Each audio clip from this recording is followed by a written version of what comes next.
Hiranmagri sector 6 क्षेत्र में कुछ दिनों पूर्व वृद्धा के कान से सोने का टॉप झपट कर ले जाने वाले आरोपी को पुलिस ने गिरफ्तार कर लिया है।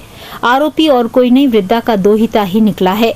नानी के साथ पले बड़े इस आरोपी दोहिते ने मौज शौक के लिए रुपयों की तंगी में ये वारदात करना कबूल किया। पुलिस ने आरोपी से सोने का टॉप्स बरामद कर लिया है। उपनगरीय क्षेत्र हिरणमगरी सेक्टर 6 बप्पा रावल नगर में 10 मई को दिन दहाड़े वृद्धा के घर से घुसकर कान का टॉप झपट कर ले जाने की घटना ने जितना लोगों को सकपका दिया था, उतनी सकपकाहट लोगों को तब हुई जब वृद्धा को दोहिता ही आरोपी निकला। पुलिस ने इस लूट की वारदात का खुलासा करते हुए आरोपी युवक को गिरफ्तार कर लिया है। थाना प्रभारी छगन पुरोहित ने बताया कि 80 वर्षीय वृद्धा केसरबाई 10 मई को दोपहर में अपने मकान में अकेली थी। तभी पीछे से एक युवक ने कान पर झपट्टा मारकर सोने का टॉप्स तोड़ दिया और फरार हो गया। वृद्धा के चिल्लाने पर आसपास की महिलाएं इकट्ठी हो गई और पुलिस को सूचना कर दी। छानबीन करने पर वृद्धा केसरबाई के साथ रहने वाले दोहिता सुरेंद्र सिंह की भूमिका संदिग्ध लगी। पुलिस ने गहन पूछताछ की तो सुरेंद्र टूट गया और उसने वारदात करना कबूल कर लिया।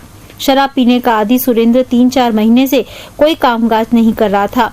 मौज शौक के लिए पैसे नहीं थे तो उसने नानी के ही कान से टॉप्स लूट लिए और इससे वारदात की शक्ल दे दी। विगत 10 मई को दोपहर में दिन दहाड़े एक सनसनीखेज वारदात हुई थी सेक्टर 6 बप्पा रावल कॉलोनी में।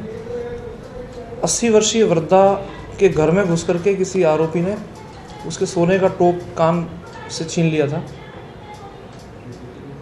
घटना एक सघन आबादी क्षेत्र में हुई थी, सनसनीखेज थी। शहर में इस प्रकार से दिन दहाड़े घटना होना, उसको प्रकरण दर्ज किया। उसमें कई लोगों से अनुसंधान किया, कई लोगों से पूछताछ की गई, लेकिन कहीं कोई सुराग रस्सी नहीं मिली।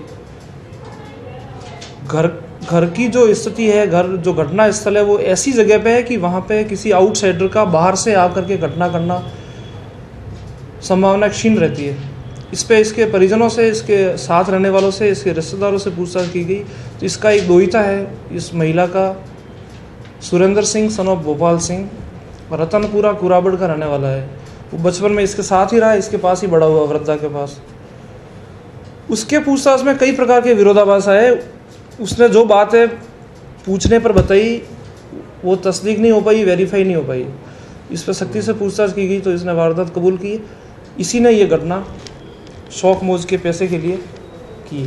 आरोपी से पूछताछ करने पर इसने पुलिस को गुमराह करने की पूरी कोशिश की। उसने बताया कि वारदात के दिन वह सुबह 9 बजे से शाम 6:30 बजे तक घर पर नहीं था, लेकिन पुलिस ने वारदात स्थल के आसपास के लोगों से पूछताछ की तो पता चला कि उसे 1:30 बजे के करीब कॉलोनी में देखा गया और वारदात 2 बजे के करीब हुई थी।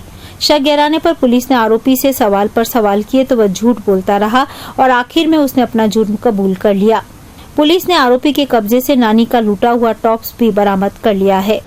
ये बेरोजगार है और शराबी प्रवृत्ति का आरोपी है। इसको गिरफ्तार कर लिया गया है। आगे और अन्य मामलों में पूछताछ की जाएगी। नहीं, और कोई नहीं, अकेले ने ये घटना की। दोहिते द्वारा इस तरह का कृत्य करने पर उसके परिवार और नानी का ग्लानि से रो रो कर बुरा हाल हो गया। इस कृत्य से समाज में इज्जत उछलने से आरोपी का पिता थाने में खूब रोया।